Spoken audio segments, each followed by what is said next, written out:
Assalamualaikum warahmatullahi wabarakatuh. Bismillahirrahmanirrahim. Alhamdulillahi rabbil alamin. Wal aqibatu lil muttaqin. Wala udwana illa 'alal zalimin. Wassalatu wassalamu ala asrafil anbiya'i wal mursalin wa ala alihi wa ashabihi ajmain. Allahumma sholli ala Muhammad wa ala ali Muhammad kama shallaita ala Ibrahim wa ala ali Ibrahim innaka Hamidum Majid.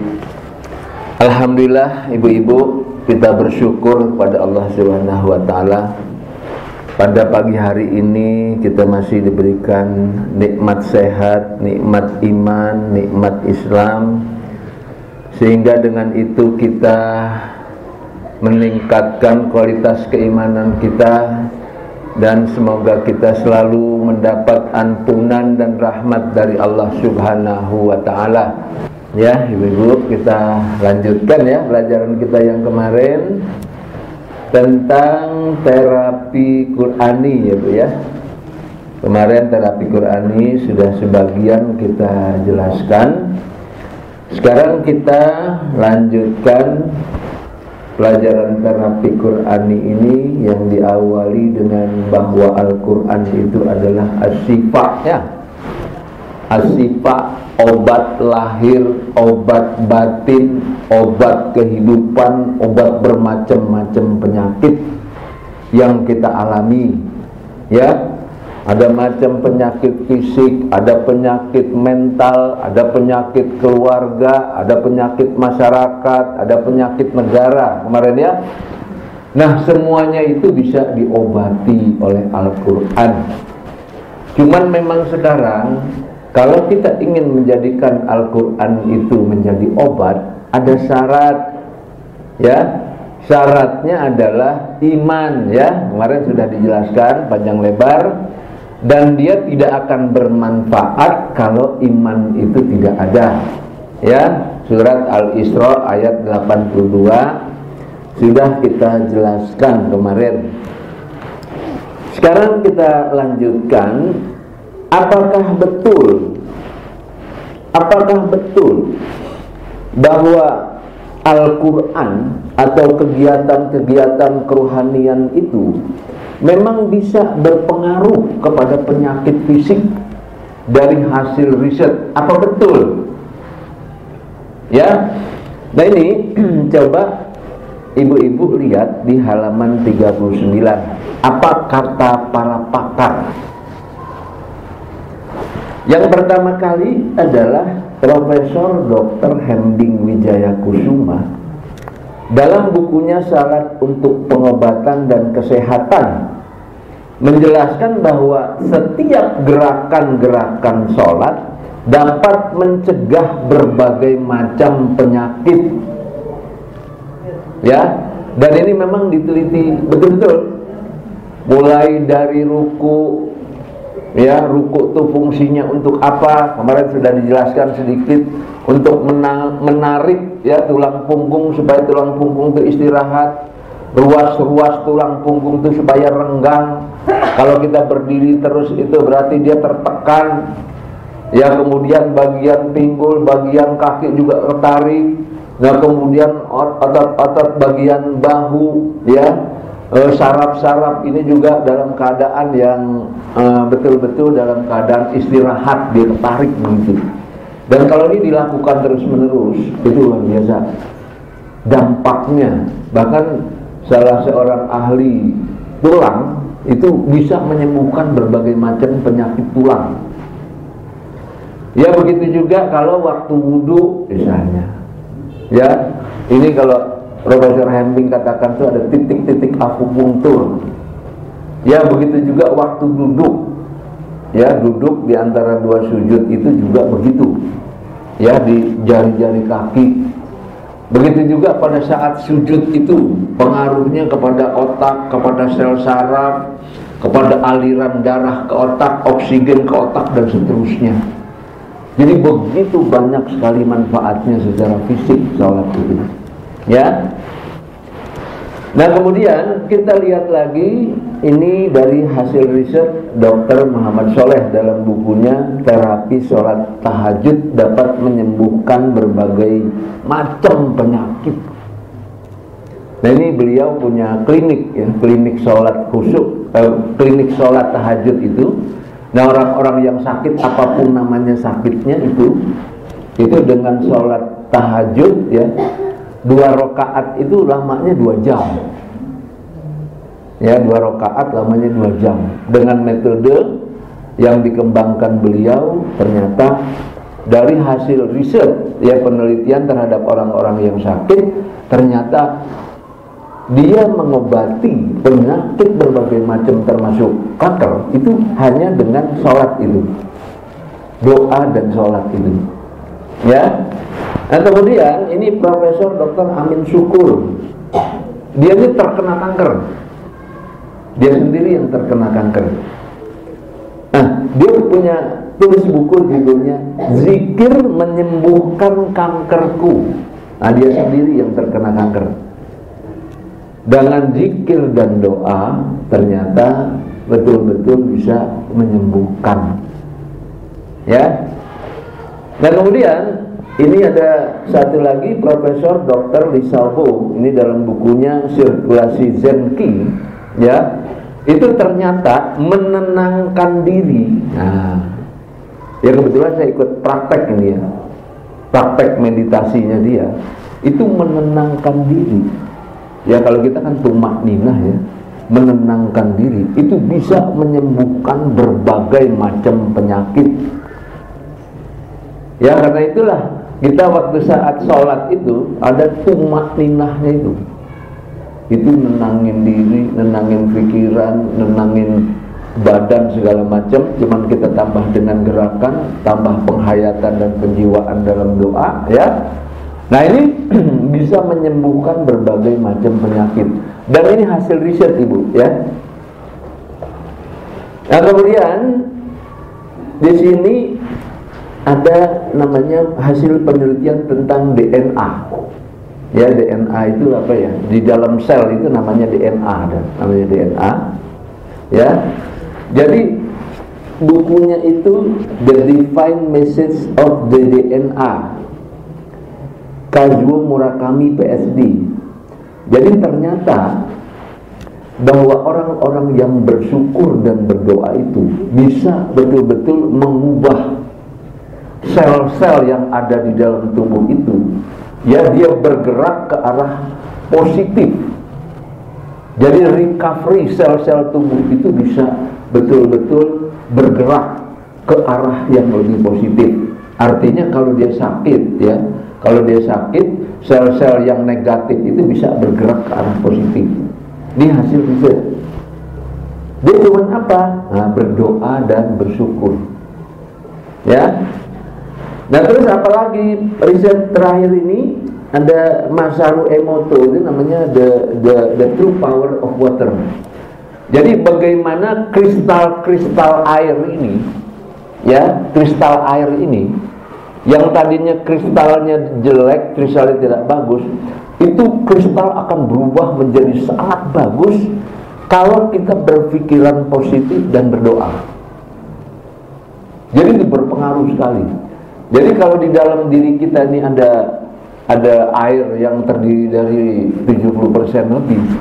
Jadi kalau kita pikiran positif dan berdoa kepada Allah, itu akan berubah kristal-kristalnya. Kalau ada fotonya itu ya, kayak seperti mahkota gitu loh, dengan doa ini. Kalau tidak didoakan atau dia diberikan kata-kata yang negatif, yang jelek gitu, itu buram. Tapi begitu orang itu berdoa dengan hati yang bening, dengan itu air itu berubah, kristalnya berubah, jadi kayak mahkota, jadi kayak brilian gitulah. Kristalnya itu kayak gitu. Jadi kalau ada filmnya tuh ada filmnya, ada foto-fotonya segala. Ya. Nah ini Ibu banyak sekali ya, diantaranya juga Profesor Dr. Dadang Hawari, psikiater ya, dalam bukunya Doa dan Zikir sebagai pelengkap terapi medis juga mengatakan bahwa doa dan zikir sebagai faktor yang mempercepat proses kesembuhan penyakit. Ya. Dan kemudian ini ada riset yang cukup lama dilakukan oleh Dr. Herbert Benson dan William Proctor, yakni di Amerika Serikat. Jadi bahwa kegiatan berdoa dan menenangkan diri itu dapat menyembuhkan 12 jenis penyakit, ya, menghilangkan sakit kepala. Ya, ada banyak nih. Ya, ada 12 nih. Ibu boleh baca sendiri, ya. Ya, mengurangi tekanan darah, ya, mengatasi insomnia, membantu mengurangi sakit punggung, meningkatkan terapi kanker, mengendalikan serangan panik, menurunkan kadar kolesterol, mengurangi gejala kecemasan termasuk mual, muntah, diare, sembelit, cepat marah, mengurangi stres secara keseluruhan, meraih kedamaian diri dan keseimbangan emosional lebih tinggi. Ya, ini 12 penyakit dari hasil riset, ini pasti bisa sembuh nih, Bu. Gitu ya. Jadi bukan bohong gitu. Jadi terapi Quran ini yang kita, bahwa Al-Quran itu sebagai as-sifah, itu betul. Cuman kita tidak pernah memanfaatkan ini. Ya, kita sakit kepala dikit, beli obat antalgin, novalgin, apa segala macam kan, hampir tiap hari itu. Kadang-kadang pusing dikit langsung itu. Akhirnya apa? Yang kena ginjal, yang kena yang lain-lain, pengaruhnya itu luar biasa. Tapi kalau kita sudah membiasakan diri dengan ini, kita sudah terbebas dari bahan-bahan kimia. Setidaknya untuk penyakit-penyakit yang ringan, setidaknya itu, ya. Nah ini, Bu, bahwa memang terapi Qurani ini benar-benar, ya, benar-benar punya khasiat, ya, punya khasiat. Nah, belum lagi kalau pertolongan Allah itu betul-betul datang kepada kita, betul-betul Dia akan memberikan pertolongan, kesembuhan di luar dugaan manusia. Percaya nggak, Bu? Percaya nggak bahwa Allah bisa memberikan sesuatu di luar dugaan manusia? Percaya ya? Yakin nggak, Bu? Yakin ya? Dari mana yakinnya, Bu? Allah yang punya kekuasaan tak terbatas, ya.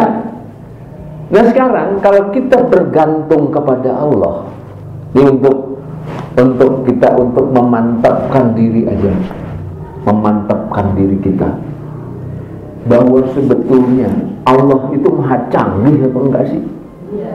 Betul kan? Maha canggih Allah itu.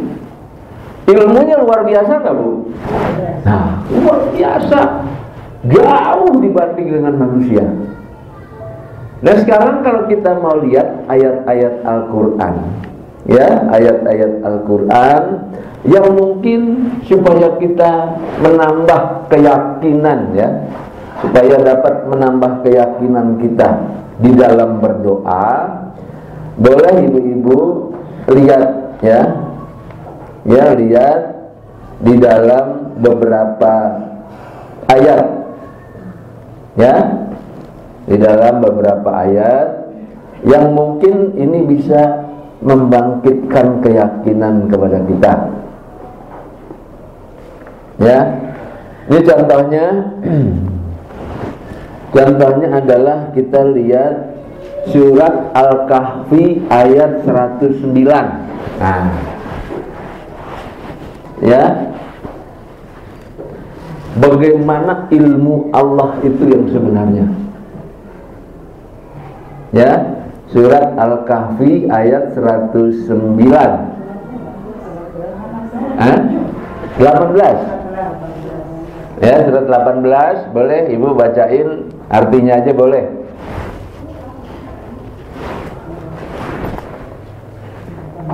Ada yang udah dapat? Katakanlah kalau sekiranya lautan menjadi tinta untuk menulis kalimat-kalimat Tuhanmu, sungguh habislah lautan itu sebelum habis ditulis kalimat-kalimat Tuhanmu. Meskipun kami datangkan tambahan sebanyak itu. Nah, ini ya. Coba. Ilmu Allah Ta'ala, gambaran kehebatannya seperti apa? Ya, di situ katakanlah kalau sekiranya lautan menjadi tinta. Lautan menjadi tinta, bisa dibayangin tuh. Orang aja kalau profesor, doktor paling ngabisin tinta seberapa sih ya? Ya, nah kalau Allah mau menuliskan kebesarannya, kehebatannya, ilmunya itu, ya, kalau sekiranya lautan menjadi tinta untuk menulis ilmu Allah itu, ya, sungguh habislah lautan itu sebelum ilmu Allah itu habis. Bahkan kalau didatangkan tambahan sebanyak itu pula, habis juga dia. Itu ilmu Allah, kecanggihan Allah Ta'ala. Ya, jadi kalau kita mau lebih merenung lebih dalam, kalau sekedar nyembuhin orang sakit begitu aja nggak masuk akal kan ya? Kok orang dibacain bisa sembuh sih, nggak masuk akal. Karena kitanya yang bodoh, Bu. Ya, nggak masuk akal tuh karena akal kita bodoh.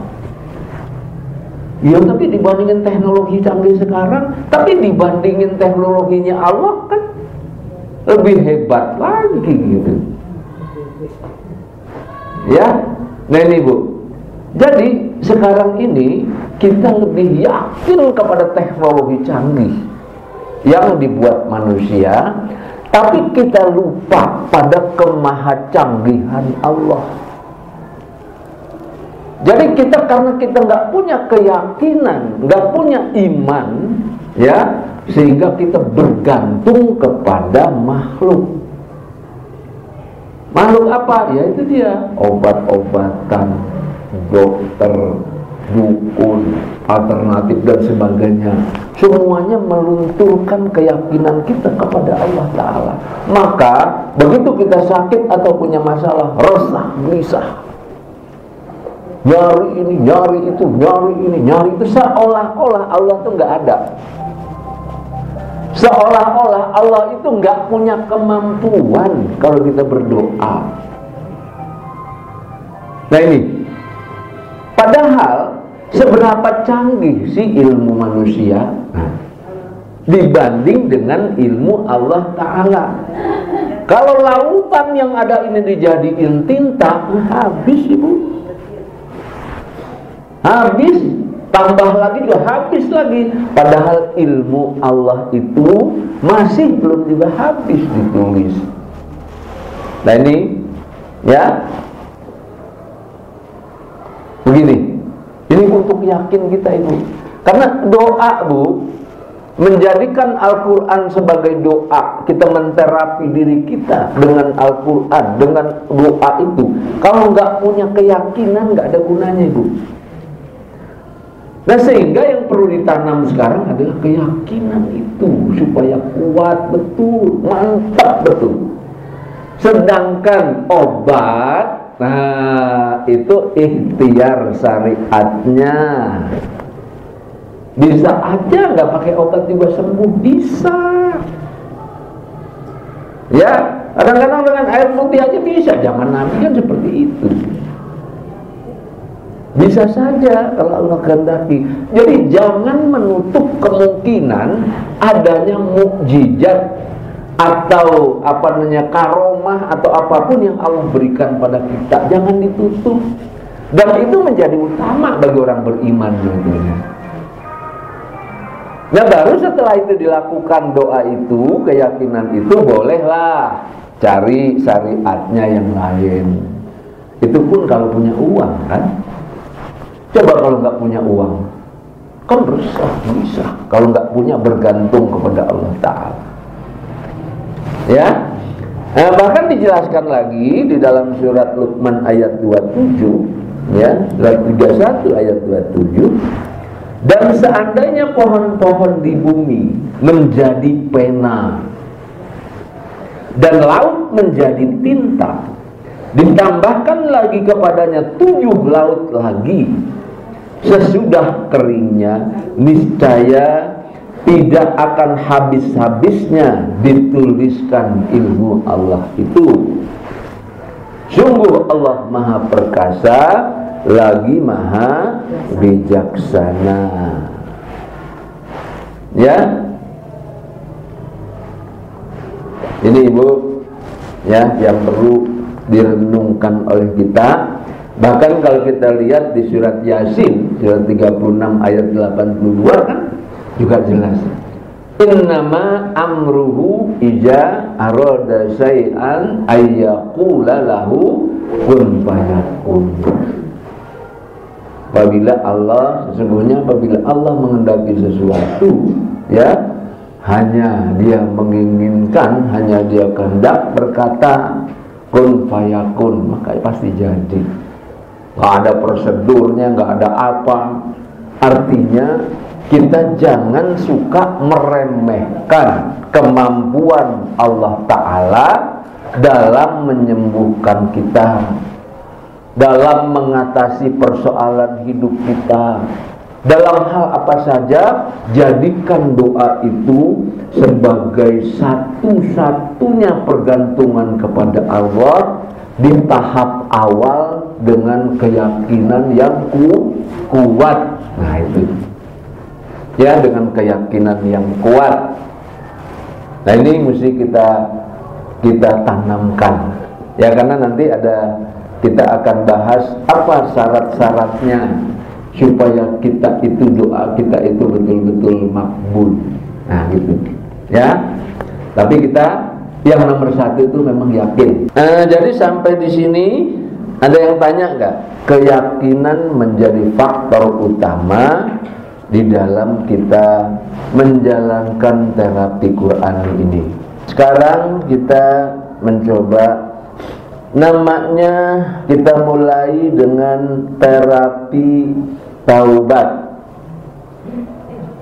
ya, terapi taubat. Ini lihat di halaman 58. Kemarin sudah tahu ya bahwa kita perlu meningkatkan kualitas, ya. Udah ya? Mulai dari 6M, ya. Udah ya? 6M. Jadi untuk sampai dia dengan Asy-Syifa itu harus peningkatan kualitas di dalam kita membacanya, menghayatinya, yaitu 6M namanya, ya. Memahami, menghayati, merasakan, mengulang, menikmati, baru dia bisa mengobati, ya. Nah sekarang kita mulai dengan terapi taubat. Ibu, kalau yang namanya taubat itu apa, Ibu?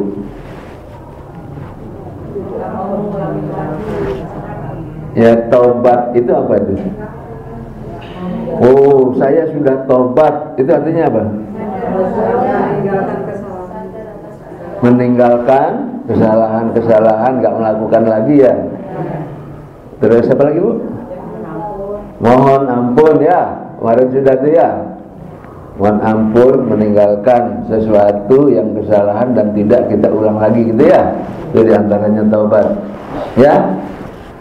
Nah, taubat itu, Ibu, di dalam Al-Quran banyak sekali ayatnya yang menyuruh kita untuk bertaubat. Nah sekarang kalau kita mulai dengan taubat itu apa sih? Kemarin sudah dijelaskan sebagian, ya? Hah? Belum, ya? Kalau kita waktu baca istighfar kemarin baru 6M, ya? Jadi kalau gitu Jadi inti daripada taubat itu ibu-ibu adalah memperbaiki diri. Ya, intinya adalah taubat itu memperbaiki diri. Tapi nanti pada saat kita membacakan, kemarin baca istighfar itu biasanya kan disebut taubat ya. Nah, bagaimana agar taubat itu sangat berkualitas? Itu melalui 6M. Nah, terus khusus untuk membaca istighfar dalam Tairati Taubat ini nanti kita akan jelaskan yang namanya kapsul kosong dan kapsul isi. Nah, gitu ya. Tapi nanti. Nah, di dalam bertaubat ini kita biasanya membaca istighfar ya. Ibu-ibu pernah dengar nggak apa sih manfaatnya kalau kita taubat itu? Nah, gunanya apa sih buat kita? Kalau bertaubat itu ada gunanya nggak Bu? Ada ya. Pernah dengar nggak apa kira-kira? Dapat ampunan dari Allah. Ada apa lagi?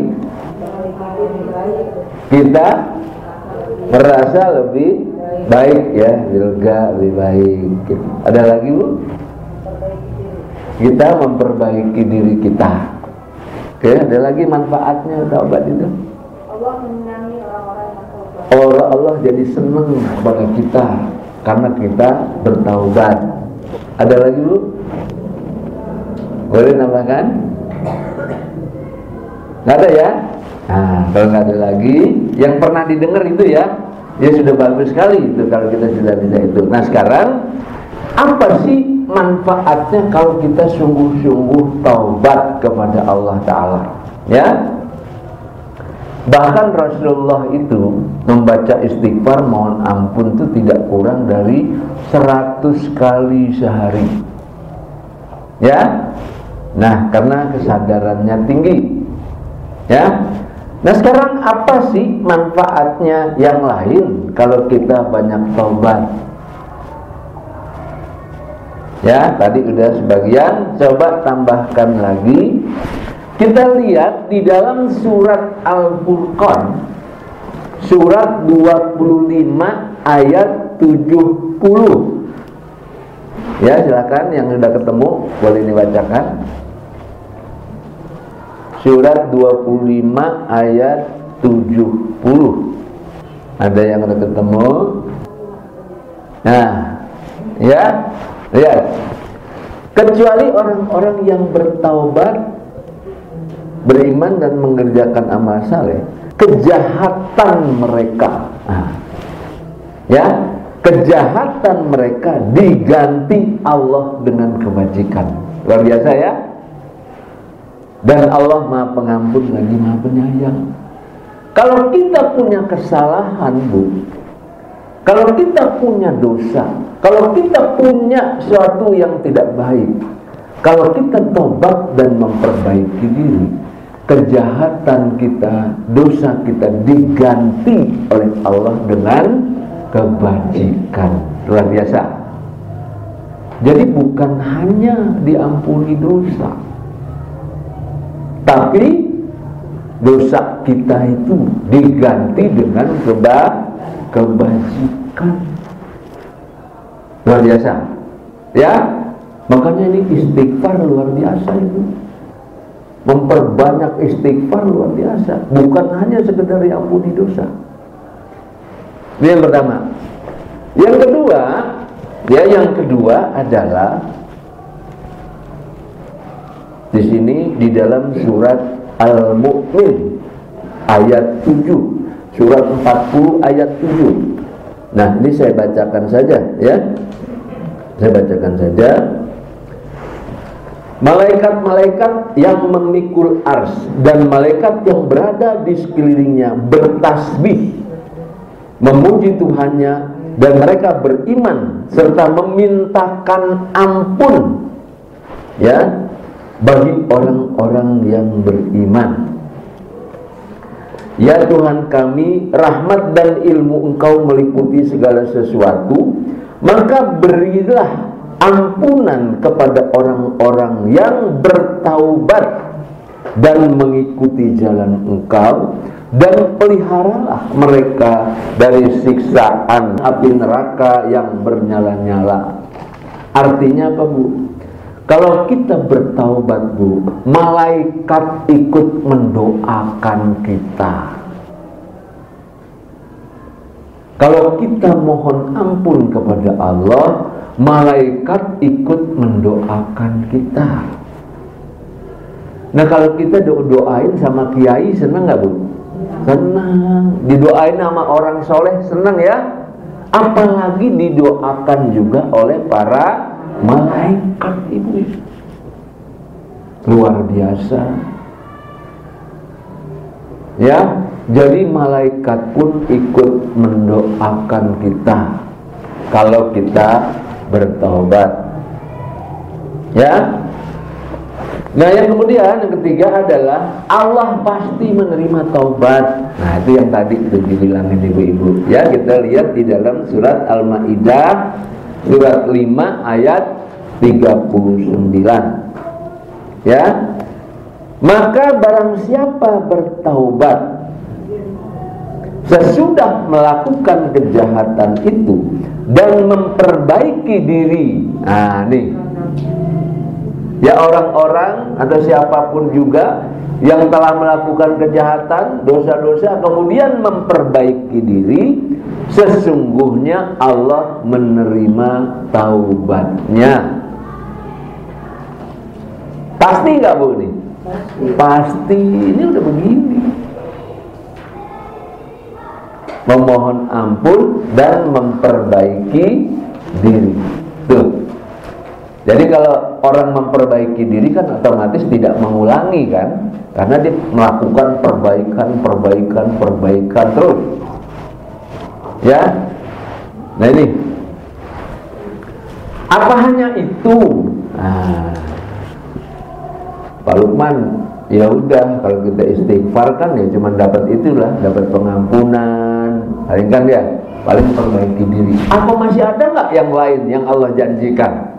Kalau kita bertaubat, mohon ampun. Nah, ini kita lihat Allah akan memberikan kenikmatan dan keutamaan. Kita lihat di dalam surat Hud ayat 3. Surat 11 ayat 3. Nah, boleh ada yang ketemu? Dan hendaklah kamu meminta ampun kepada Tuhanmu dan bertaubat kepadanya. Jika kamu mengerjakan yang demikian, niscaya Dia akan memberi kenikmatan yang baik terus-menerus kepadamu sampai kepada waktu yang telah ditentukan, dan Dia akan memberi kepada tiap-tiap orang yang mempunyai keutamaan atau balasan keutamaannya. Jika kamu berpaling, maka sesungguhnya aku takut kamu akan disiksa hari kiamat. Nah, ya. Jadi Ibu, dengan bertaubat ini Allah akan memberi kenikmatan dan keutamaan. Ya, jika kamu mengerjakan yang demikian, bertaubat kepadanya, niscaya Dia akan memberikan kepadamu kenikmatan yang baik terus menerus. Tuh. Ya, sampai waktu yang ditentukan, dan memberi ketiap adalah keutamaan. Coba, Bu, luar biasa.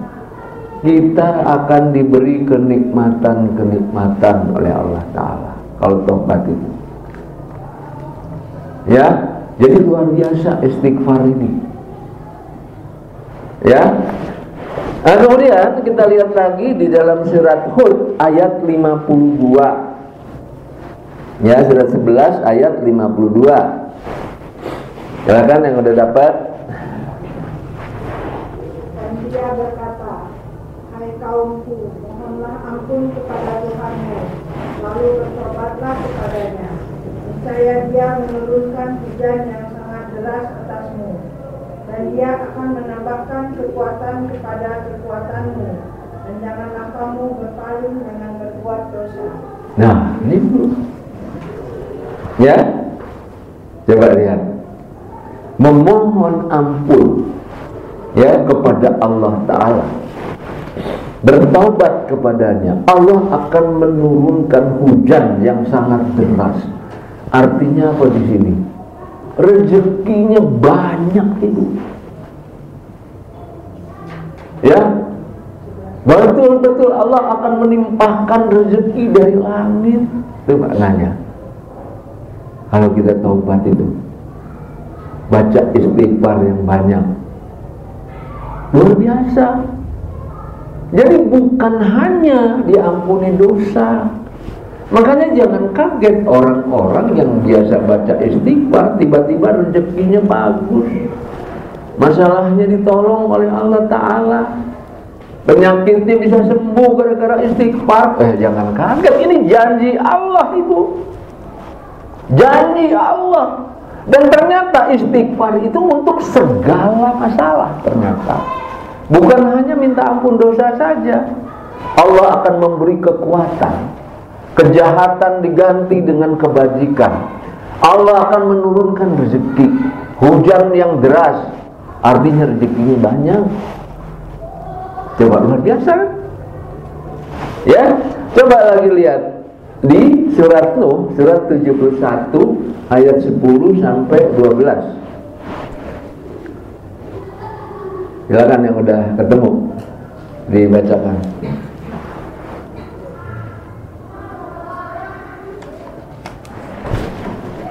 Ya, surat 71 ayat 10 sampai 12. Yang udah ketemu?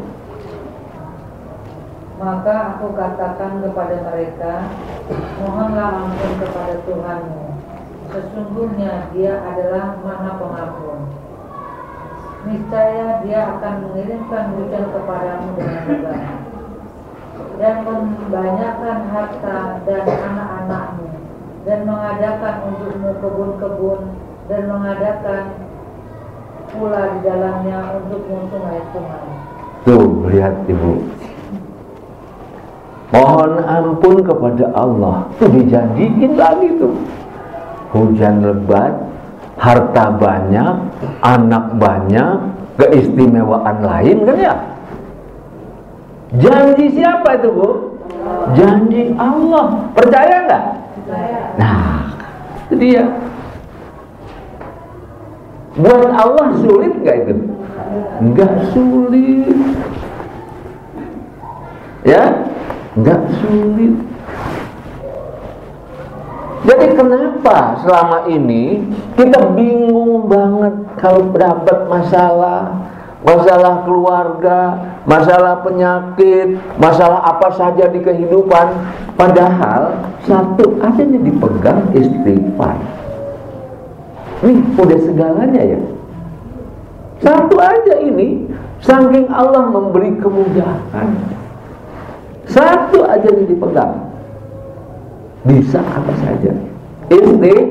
Istighfar, bertaubat. Cuman masalahnya, kenapa sih kita umat Islam udah banyak istighfar, tapi kok pertolongan Allah kok nggak datang? Kok perasaan ini kok nggak pertolongan Allah tuh nggak segera? Kok Allah tuh kayaknya jauh? Kenapa begini? Karena istighfar kita tidak berkualitas. Istighfar asal bunyi. Ya, ayo istighfar, astagfirullah, tahu pikirannya kemana. Pokoknya asal istighfar. Ya bagus nggak Bu? Bagus. Ya, bagus. Cuman lebih bagus lagi dia kalau kualitasnya ditingkatkan. Ya. Nah karena itu saya buat di buku ini. Nah di depan buku ini kan ada pel Ibu ya. Pel. Kapsul. Kapsul. Nah, ya. Jadi kapsul. Jadi kalau kita baca sesuatu, baca istighfar misalnya, hanya sekedar bungkusnya saja, maka isi kapsulnya nggak ada, kosong. Hanya sekedar bungkus kapsulnya saja. Yang jadi obat itu isinya atau bungkusnya, Bu? Isinya. Apa isi dari istighfar itu? Ya, istighfar yang berkualitas itu, Ibu, isinya adalah, yang pertama adalah pengakuan. Ya, pengakuan bahwa kita ini benar-benar manusia yang banyak sekali melakukan kesalahan dan menzalimi diri. Nah, ini mesti ngaku. Jadi saya ngaku, pengakuan betul, tulus dari hati. Kita ini bukan orang suci, Bu. Ya, kita ini betul-betul manusia yang penuh dengan kesalahan dan menzalimi diri. Kita ngaku. Kenapa, Bu, harus ngaku? Kenapa? Kenapa harus ngaku? Kan mau tobat kita, kan? Bisa nggak kita tobat benar-benar kalau kita nggak ngaku duluan? Hah? Nggak bisa ya? Nggak bisa ya? Nah, sekarang gini, ada dua anak nih. Kita ingin tahu dari kedua anak ini, mana sih yang lebih dewasa dan lebih bagus? Ya, kamu anak-anak, karena saya adalah orang tua kamu, maka kamu harus minta maaf kepada saya, kata orang tua, karena kamu banyak salah. Nah, maka kedua-duanya minta maaf. Ya udah, karena ini Bapak memerintahkan, dua-duanya minta maaf. Datanglah kedua-duanya minta maaf, Pak, saya minta maaf, atau Ma, saya minta maaf sebagai anak. Ya, dua-duanya minta maaf. Ya. Nah, terus dari yang kedua anak ini kita pengen tahu yang mana sih yang lebih bagus permohonan maaf kepada kita. Kita tanya ke anak pertama. Nah, kamu kenapa kamu minta maaf ke Papa? Ya, karena Papa suruh. Ya, karena Papa suruh, maka saya minta maaf. Ya udah, itu udah karena disuruh. Jadi yang anak kedua, kamu kenapa minta maaf? Gini, Pak, dia cerita, saya ini walaupun Papa tidak suruh misalnya, tetapi saya menyadari, saya mengakui, Pak, sejak saya diurus dari kecil oleh Papa, saya tuh banyak sekali melakukan kesalahan kepada orang tua, banyak sekali merepotkan, banyak sekali hal-hal yang tidak disukai. Maka karena itulah sebab utama saya minta maaf, dan mungkin akan sering, karena kesadaran saya yang itu. Gitu. Nah, anak nomor 1 begini, anak nomor 2 gini. Sekarang pertanyaan, mana yang lebih berkualitas? Yang nomor 2. Yang nomor 2. Apa kelebihan anak yang nomor 2? Ya?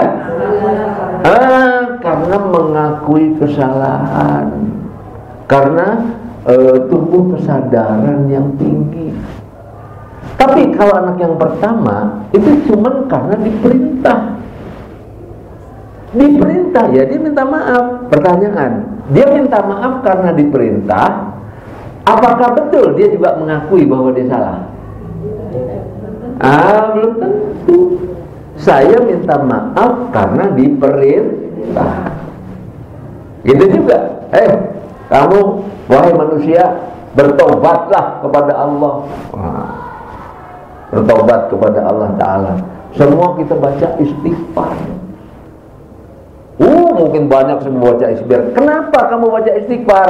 Karena perintah Allah. Bagus ya Bu? Bagus. Nah yang satu lagi, nah karena sadar mengerti betul bahwa dia itu orang-orang yang banyak melakukan kesalahan, dosa-dosa, dan mengakui di hadapan Allah Ta'ala. Ya, nah ini namanya Ibu, ya namanya adalah kualitasnya. Jadi kalau boleh dikasih komponennya itu adalah satu, komponennya adalah pengakuan dan kesadaran ya akan kesalahan diri dan kezaliman diri terhadap diri sendiri di hadapan Allah Ta'ala. Itu nomor satu. Ya, karena itu Ibu, para nabi, ya para nabi yang kita tahu, Nabi Adam dan Nabi Yunus, ya doanya gimana? Rabbana dzolamna anfusana wa illam taghfir lana wa tarhamna lanakunanna minal khasirin. Itu doanya. Ya Allah, sesungguhnya saya banyak menzalimi diri. Jadi pengakuan dulu. Itu Nabi Adam nabi bukan Bu? Nabi. Nabi aja mengakui kesalahannya. Nah, masa kita manusia nggak mau mengakui? Karena kita manusia biasa. Begitu juga doanya Nabi Yunus. La ilaha illa anta subhanaka inni kuntu minadh-dhalimin. Coba. Ya. La ilaha illa anta, ya Allah, tiada Tuhan selain Engkau. Sesungguhnya saya ini menganiaya diri sendiri. Tuh. Nah ini Ibu sebagai patokan betapa tinggi kualitasnya kalau orang mau mengakui kekeliruannya di hadapan Allah. Ya, kalau orang mau mengakui kekeliruan di hadapan Allah, tanda dia seorang hamba yang rendah hati di hadapan Allah, tawadhu. Maka orang seperti ini dia susah sekali untuk sombong. Apalagi sombong karena iman, sombong karena ilmu agama, sombong karena jadi ustadz itu jauh sekali Bu. Sombong karena harta, sombong karena apa dan lain-lain. Ya itu susah sekali. Kenapa? Karena dia mengakui dirinya. Nabi pun mengakui dirinya banyak zalim. Masa ustadz ngaku paling baik kan nggak mungkin. Ya, apalagi kita yang biasa di hadapan Allah Ta'ala. Nah ini kalau kita bandingkan tadi anak pertama dan anak kedua, maka yang terbaik adalah orang yang betul-betul menyadari dan mengakui. Nah ini isi kapsul yang pertama. Ini isi kapsul yang pertama. Isi kapsul yang kedua adalah keyakinan kita bahwa kita itu betul-betul meyakini Allah itu mengampuni, Allah itu menyayangi kita. Jadi nggak ada lagi kata aduh jangan-jangan nih Allah tidak mengampuni, nggak ada lagi. Kita yakin banget Allah mengampuni dan menyayangi kita. Ini keyakinan Bu, keyakinan harus ada itu. Karena kalau tidak ada keyakinan kita malas untuk bertaubat. Terus yang ketiga, ya, yang ketiga adalah kita meyakini bahwa doa kita itu diterima Ibu. Allah tuh mendengar sekali permohonan ampun kita itu.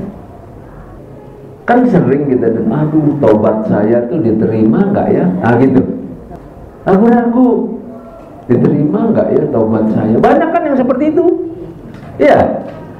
Jadi karena ragu-ragu dia jadi malas-malasan untuk bertaubat pada Allah.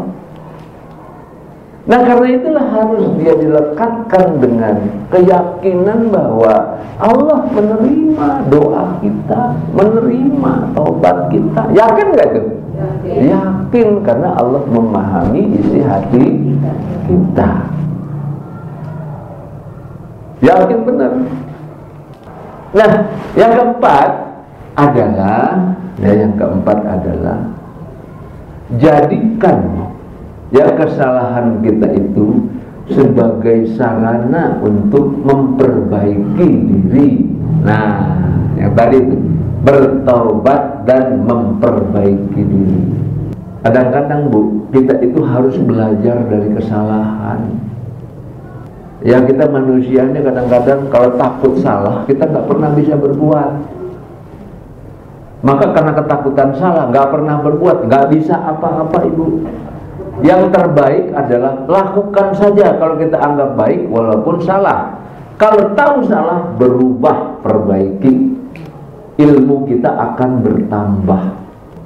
Ya, berubah, perbaiki, berubah, perbaiki, berubah, perbaiki. Nah ini namanya prinsip taubat.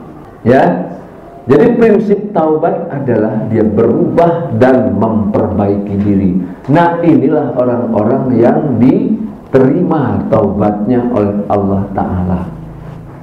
Kalau ini kita lakukan, maka janji-janji Allah yang tadi Bu pasti terjadi, pasti sampai kepada kita, pasti terbuktinya tuh janji-janji yang tadi itu.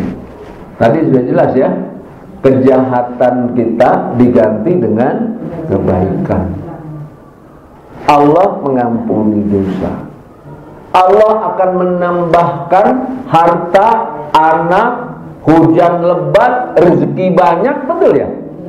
Itu janji Allah kepada manusia.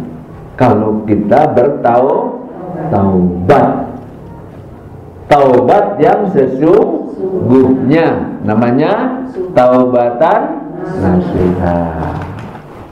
Nah jadi ibu-ibu, kalau kita beristighfar betul-betul, maka ini luar biasa. Kalau kita sakit, nah di situ disebut ada keutamaan, ya ada rezeki, ada harta, tentu di dalamnya kan ada kesembuhan kan? Ada kesembuhan Bu. Satu aja kita pegang, udah luar biasa. Jadi mengapa umat Islam tidak mudah dikabul doanya? Karena ini nggak ada kapsulnya tidak ada isinya.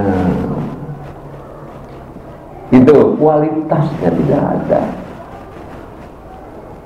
Ya, karena itulah dia bagaimana agar dia apa yang kita baca, apa yang kita ucapkan itu menjadi asyifat. Nah, pakailah 6 tahap itu. Ya, 6 tahap atau 6M. Masih ingat ya? Gitu. Ya, sampai dengan terakhir adalah mengobati. Nah, gitu. Nah, kalau ini kita pakai dalam hidup kita Ibu, udah punya yang namanya bekal kita untuk hidup. Salah satunya adalah taubat ini.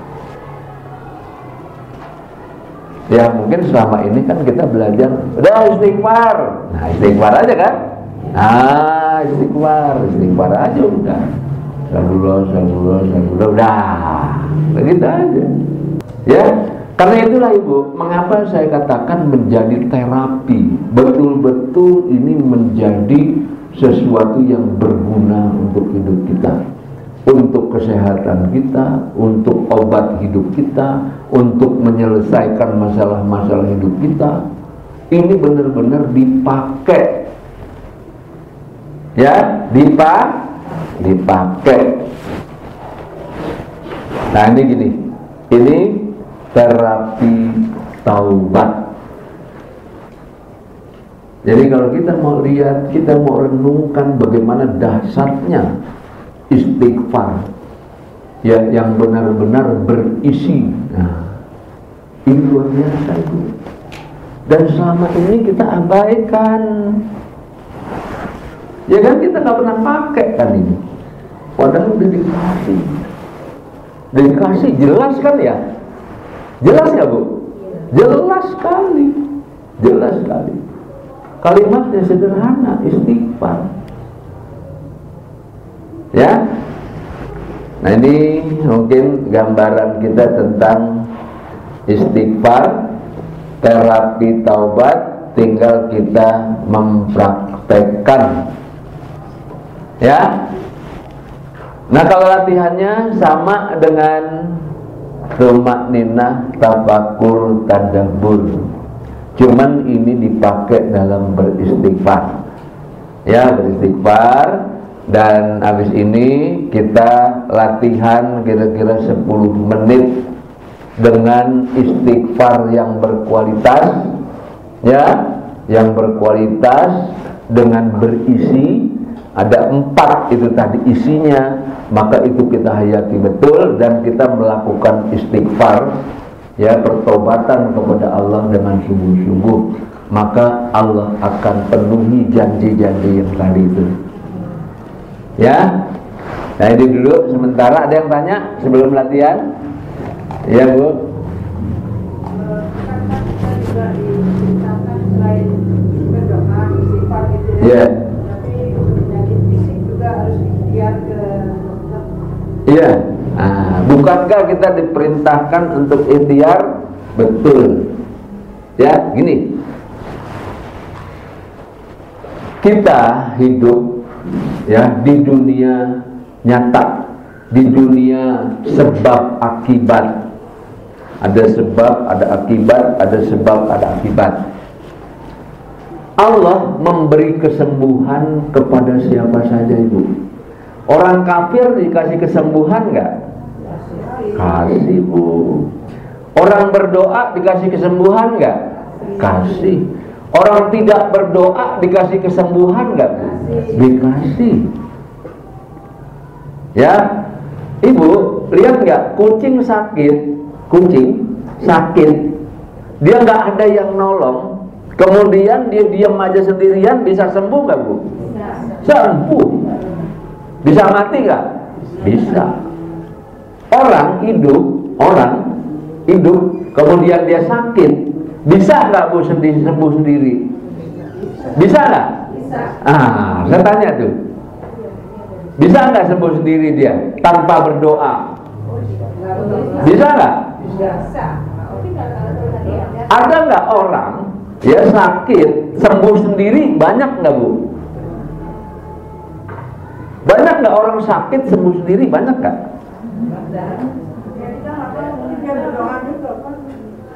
Orang-orang ateis, dia tidak berdoa, anti Tuhan, dia bisa nggak sembuh sendiri, Bu? Betul? Betul nggak? Iya. Kalau kita lihat di semua manusia, Ibu, Allah itu sudah membekali segalanya di dalam dirinya. Ya, Allah sudah membekali. Ya, dulu ada dokter nggak, Bu? Dulu, zaman dulu ada dokter nggak? Hah? Dulu tabib. Sebelum ada tabib, namanya apa? Dukun. Ya. Ada yang namanya zaman prasejarah kali ya dulu ya, disebut prasejarah ya. Orang-orang tidak pakai baju, Ibu. Mau berobatnya kemana tuh? Mereka pada kena penyakit nggak, Bu? Zaman batu misalnya, kan ada prasejarah zaman batu, atau dulu katanya manusia itu monyet gitu ya. Zaman itu, ya, dia masih nggak pakai pakaian, masih apa di hutan-hutan, ya begitu, seperti itu. Ada tabib nggak? Nah, ada. Jadi kalau kita melihat secara keseluruhan, sebetulnya orang itu, Bu, ya, orang itu di dalamnya itu sudah dilengkapi dengan berbagai macam antibody. Nah kemudian Allah juga menyediakan penyakit. Ya, nah kalau kita mau riset beneran, orang-orang yang di hutan yang nggak pernah berobat, berapa banyak yang mati, berapa banyak yang sehat, berapa banyak yang sakit, berapa banyak yang bisa sembuh sendiri. Saya punya kawan nih di apa? Saya punya rumah di Bogor, ya. Jadi di Bogor itu saya punya rumah. Kemudian saya bergaul dengan orang-orang yang kampung sekali, Bu. Ya, kampung sekali. Jadi orang-orang ini kalau dia sakit, dia nggak ke dokter, Bu. Sakit panas, sakit apa, nggak tahu apa, daun ditempel aja gitu. Daun ditempel aja sama dia, udah. Daun ditempel. Kadang-kadang minta air putih aja gini, bacain aja, udah gitu aja. Anak-anak tuh, anak-anak kayak orang tua kayak begitu aja tuh. Gak ada yang mau ke dokter. Saya ikut di kampung sana.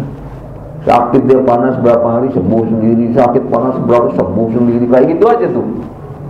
Nah terus ada satu tetangga saya di sana tuh, dia tuh kena kanker di sini, Bu. Di sini, di dalam sini. Terit kalian nggak tahu apa tuh. Jadi dia di sini, saya juga ngeri lihatnya, saya aja ngeri lihatnya. Bernanah, Bu. Bernanah dulu nih kan. Bernanah. Bagaimana di sini? Di sini ya. Di sini kali ya. Bernanah, Bu. Terus saya tanya, kamu udah ke dokter? Udah ke puskesmas itu. Itu kan, dikasih apa? Dikasih ini, dikasih obat kayak gini. Kan masih terus-terusan tuh berobat. Dia nggak punya duit tuh, miskin betul. Tapi dia malas juga berobat. Ya. Nah terus kamu nggak berobat itu? Enggak apa gitu. Ya, dia diam aja. Diobatin nggak? Enggak. Kalau gitu udah pontang panting tuh, bolong, Bu. Bernanah gitu, akhirnya bolong, Bu. Tetangga saya lihat tuh, Terus saya lihat dia ketawa-ketawa aja, Bu. Hah? Enggak ngerasain sakit, ya sakit sih, tapi dia biasa-biasa aja kayak orang ini ngojek apa gitu. Dia ngojek, dia apa kayak gitu. Enggak sama sekali enggak dia hiraukan. Terus dia obat enggak, udah bosen, biarin aja katanya gitu. Sini, Bu. Bolong. Sampai bernanah. Itu berapa bulan gitu akhirnya pecah bolong itu, bolong bener. Terus bolong begitu gimana? Biarin aja katanya. Itu aja dia, biarin aja kata gitu. Saya yang lihat udah bingung, Bu. Yang lihat saya bingung, dia enggak, Bu. Cuek aja dia jalannya, udah gitu, udah berapa bulan kemudian. Nah yang ini dia sembuh sendiri, Bu. Nggak diobatin, saya lihat orangnya, tahu saya tahu orang miskin banget. Ya, sembuh sendiri. Tahu-taunya di sini tumbuh lagi satu, Bu. Ya, tumbuh lagi, begitu juga. Besar juga, kembung juga, kemudian pecah juga, bolong juga itu, sampai bolong. Terus dia tenang aja gitu, nggak diobatin sama sekali. Enggak ngeluh lagi, enggak diobatin, enggak ngeluh lagi. Nah kemudian udah berapa bulan kemudian sembuh total semuanya, tidak diobati. Saya sampai kaget, tapi saya nggak mau ngomong. Bisa begini, ternyata nih ada yang begini juga keadaan gitu. Ya, nah ini cerita. Ya, jadi maksud saya kenapa saya cerita gini? Karena memang kita tuh orang yang pengetahuannya tanggung. Jadi kalau kita risetnya tuh, kalau ke dunia kedokteran itu kan, kalau riset itu kan diambil sampel dengan obat ini gimana, dengan obat gini, nanti jadi dokter, dia gelar dokter, terus pembuktian hipotesis gini. Tapi tidak pernah ada orang yang riset dari semua manusia yang tidak berobat, sebetulnya yang sembuh sendiri berapa banyak sih gitu. Ternyata jumlahnya sangat banyak itu. Ya kalau kita mau lihat gitu. Nah, ini pelajaran buat kita, Ibu, bahwa kalau Allah Ta'ala itu betul-betul dia itu memelihara manusia apapun keadaannya.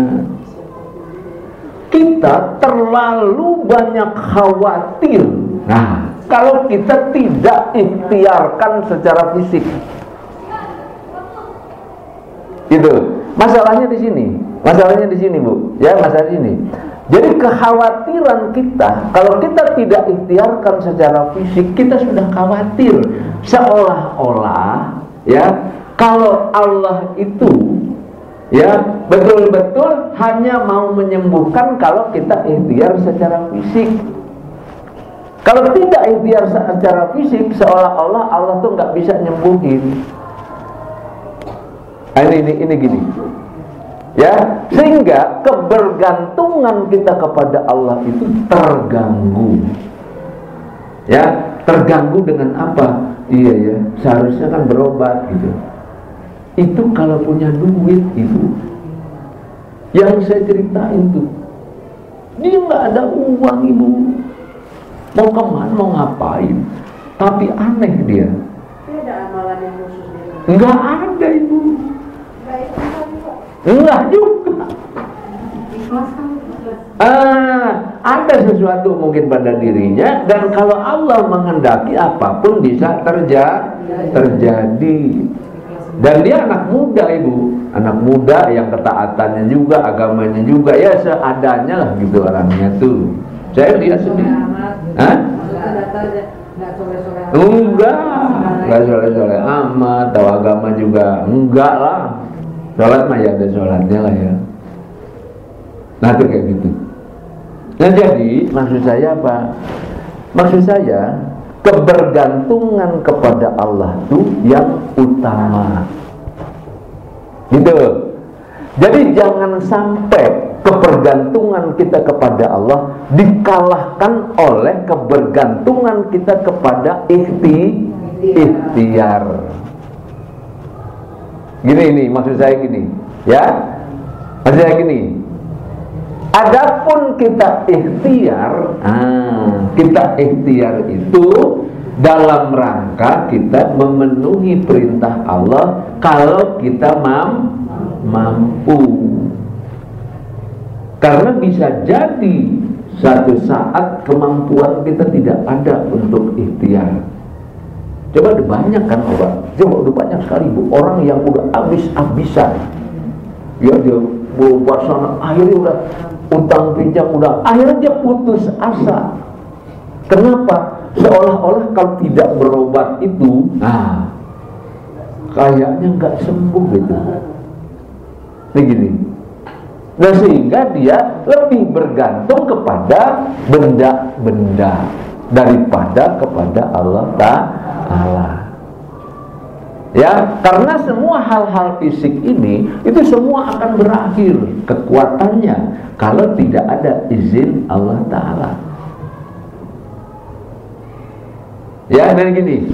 Jadi maksud saya di sini adalah kebergantungan kepada Allah itu jangan terkalahkan oleh ikhtiar kita. Ayo. Ya itu. Karena ini yang menjadi penyakit di kita. Aduh, kita jadi gelisah. Gitu. Itu begini Bu, ini maksud saya gitu. Karena apa? Karena keyakinan kepada Allah harus melebihi keyakinan kepada benda pada yang lain. Karena itu tadi di awal. Ya di awal kita sudah bacakan tadi surat Al-Kahfi tentang ilmu Allah. Kemarin ya, tadi ya. Yang pertama ya. Al-Kahfi 109, surat Luqman ayat berapa tadi? Ayat 27. Nah, itu awal saya berikan. Supaya apa? Kecanggihan Allah Ta'ala, keyakinan kepada Allah Ta'ala itu harus melebihi dari apapun juga. Gini, karena kita ingin menghindari syirik. Tapi dia banyak terjadi sekarang ya Pak. Iya, termasuk saya itu. Di TV itu kan kita lihat pengobatan yang Kita menghindari syirik di dalam diri kita sendiri. Gitu. Nah, baru kalau ikhtiar itu, bukan dalam rangka kita bergantung kepada benda. Gitu.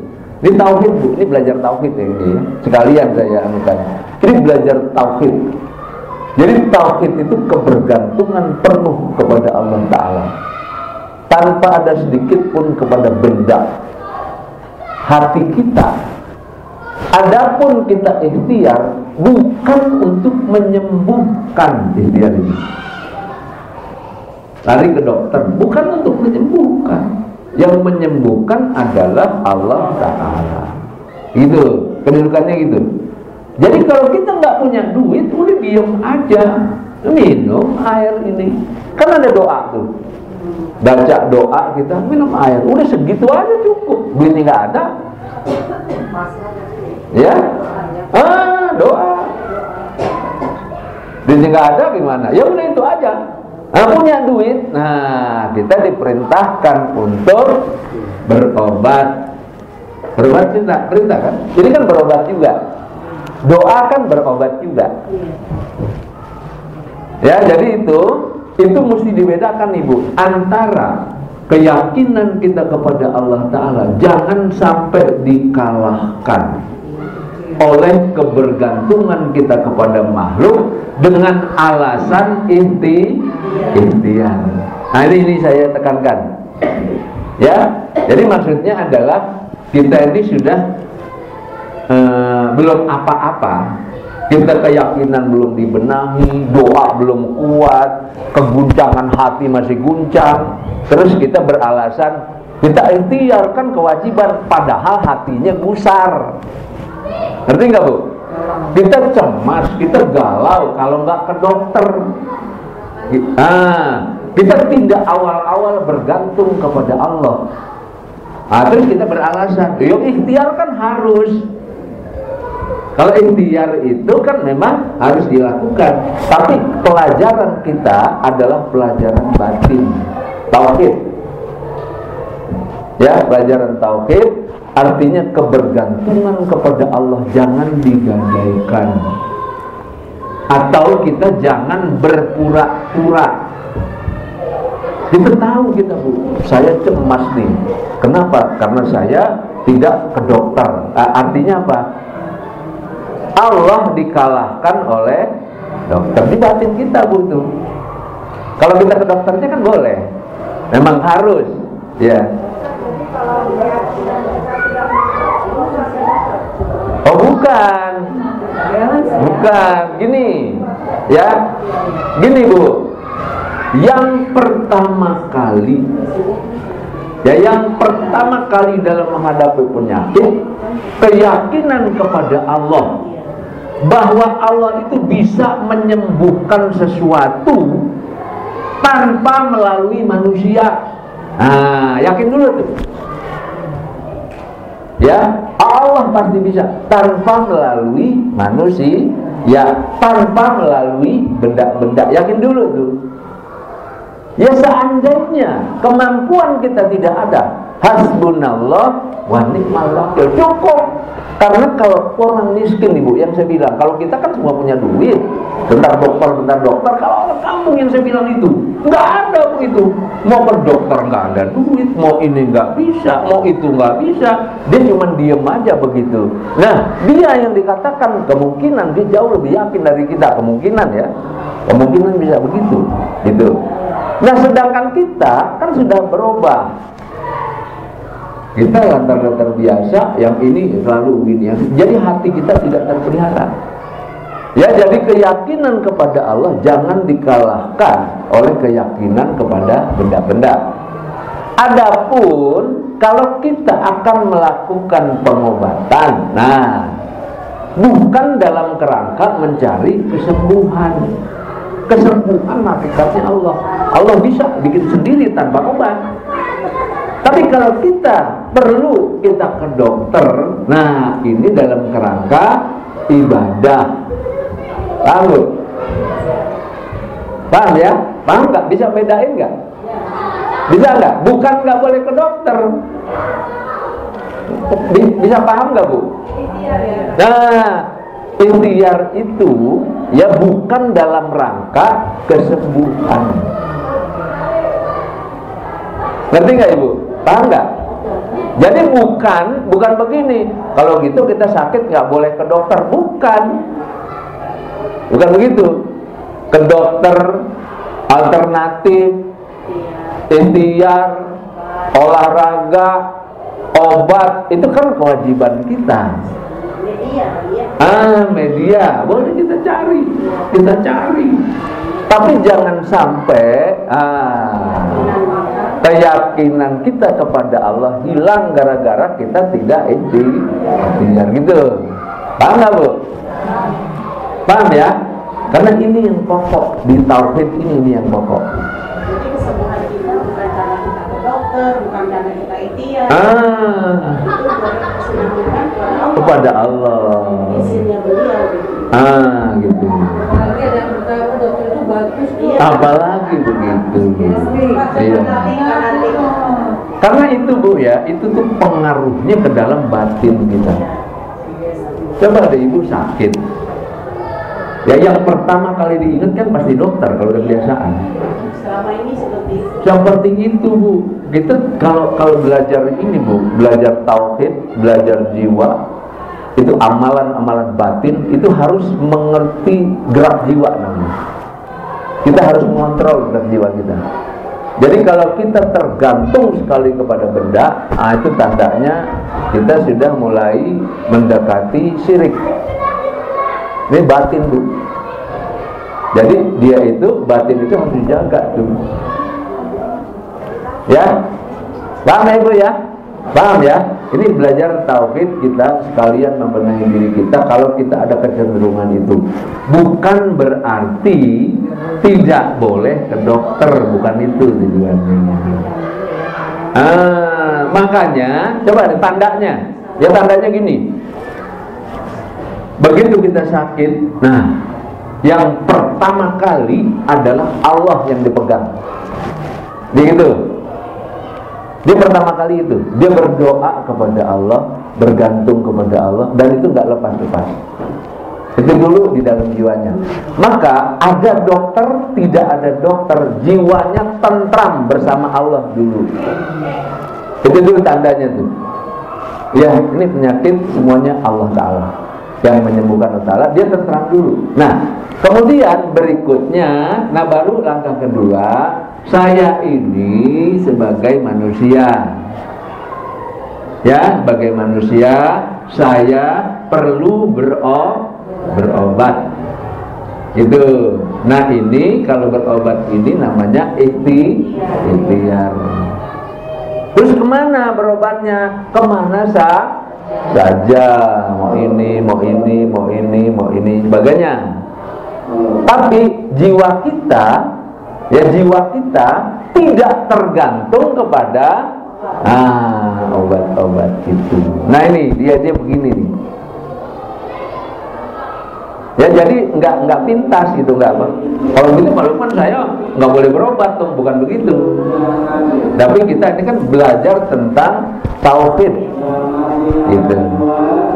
Ya jadi kita tidak membohongi diri. Kalau nggak ada dokter rasanya cemas, itu tandanya apa? Tandanya batin kita tergantung kepada dokter. Batin kita tergantung kepada obat batinnya. Kalau orang beriman tidak. Orang beriman tidak. Ada dokter, tidak ada dokter sama saja. Kepada Allahnya tetap seperti itu, dan keteguhan keyakinan seperti itu. Adapun, kalau ada perlu diikhtiarkan dengan tenang. Ini gini. Nah itu hanya bisa dibaca oleh diri kita. Jadi ada orang sakit berobat ke dokter. Dua-duanya Bu berobat ke dokter Bu, sama berobat ke dokter. Tapi yang satu kerangkanya yang ini. Tapi yang satu kerangkanya adalah mengutamakan dokter. Dua-duanya sama ke dokternya Bu. Kelihatan nggak tuh bedanya? Kelihatan nggak dari sisi manusia? Nggak kelihatan Bu itu. Ya, dua orang yang sama-sama ke dokter, tapi batinnya berbeda. Yang satu dia begini prinsipnya, yang satu dia begitu. Nah, orang beriman itu, nah keyakinannya dari situ. Jadi kita Bu, namanya berkaca diri. Kita lihat posisi diri kita yang mana. Ya, posisi diri kita mana pada saat kita berhadapan dengan penyakit. Ya, karena itulah terapi Qurani ini Bu, ini membantu itu. Ya, karena nanti di bagian syarat-syarat nanti kita akan jelaskan. Syaratnya ada iman, ada keyakinan, nanti kita jelasin satu-satu. Nah, sehingga kita benah di dalam diri kita. Ya. Ya, udah Bu, cukup. Nah, ada lagi? Yang nanya silakan. Saya akhiri, lebih kurangnya saya mohon maaf. Assalamualaikum warahmatullahi wabarakatuh.